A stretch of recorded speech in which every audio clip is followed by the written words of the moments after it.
One of the many benefits of being an on-farm producer and bottler of our milk is the freshness we can offer. You just walked over the bridge that connects the milking parlor to the processing plant.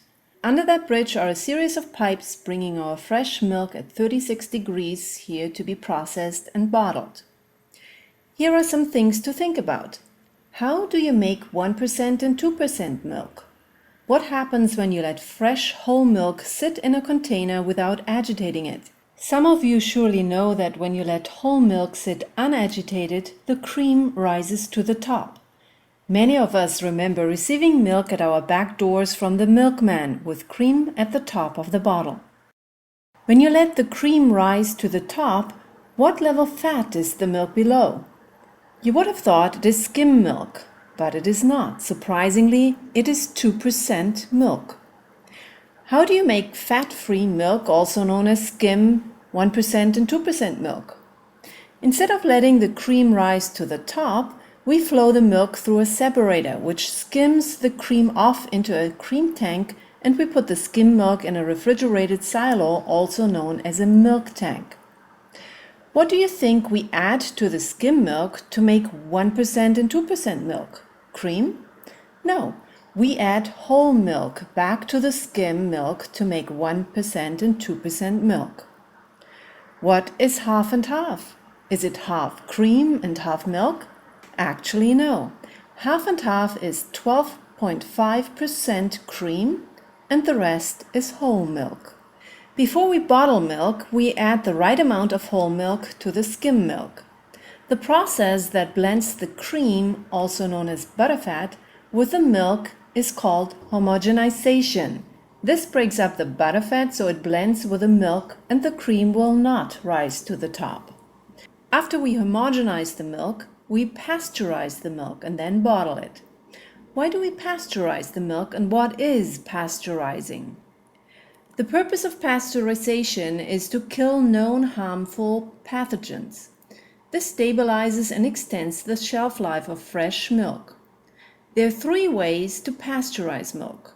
The first type of pasteurization ever used in the industry is called vat pasteurization, which heats the milk at a temperature of 145 degrees for 30 minutes.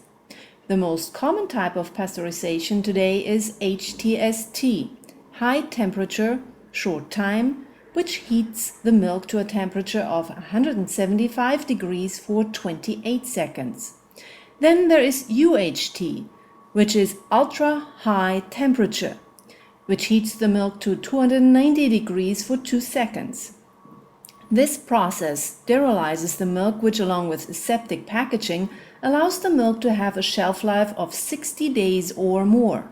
The downside of UHT pasteurization is the protein of the milk is partially destroyed by the high heat, making it less absorbable in the body and leaving the milk tasting flat.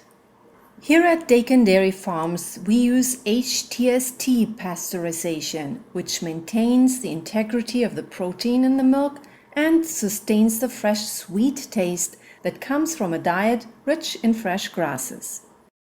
We didn't know when we first were bottling our milk that the grass that we incorporate into the diet of our cows was going to offer such an incredible flavor and nutrient package that it does. And we have discovered taking fresh grass and incorporating it in our cows' diet that we're adding benefits like omega-3s and CLAs that are cancer inhibitors that can only come from its natural form, from the grasses. You can add things to your milk, and you can add things to other products, but nothing beats what God created just absolutely perfectly. So when you can get these nutrients from its natural resource, from the cows eating the grass, and the benefits of the grass and the nutrients and the CLAs and the omegas go into the milk, and then we're able to pasteurize it and bottle it, and you consume it in its natural package. So that's what we've been able to do here on our farm, and we are just so excited about it. We have opened our farm up for the public to come and see this whole process. Here, I'm going to tell you all about it.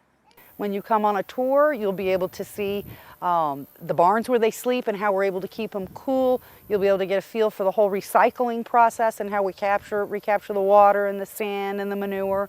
and we'll show you some of the feed that they consume, and this what we call just an incredible green salad filled with the green grasses and other grains and minerals that just give them an incredible diet that produces a really high quality milk. We love the Dakin Dairy Farm. Of all the field trips we've been to, this is by far the best. The kids love it because there's so much they can do here, a variety of activities. And the kids just love it. Like, they love petting the animals, they love seeing the turkeys, they love seeing the cows, and they love the ice cream.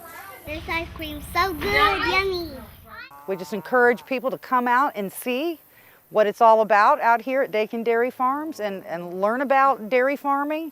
You know what recycle means? Who knows what recycle means? We just keep getting ideas and incorporating it into the farm that will allow us to be more and more sustainable and as green as possible, and we're just enjoying what we do. So come check us out.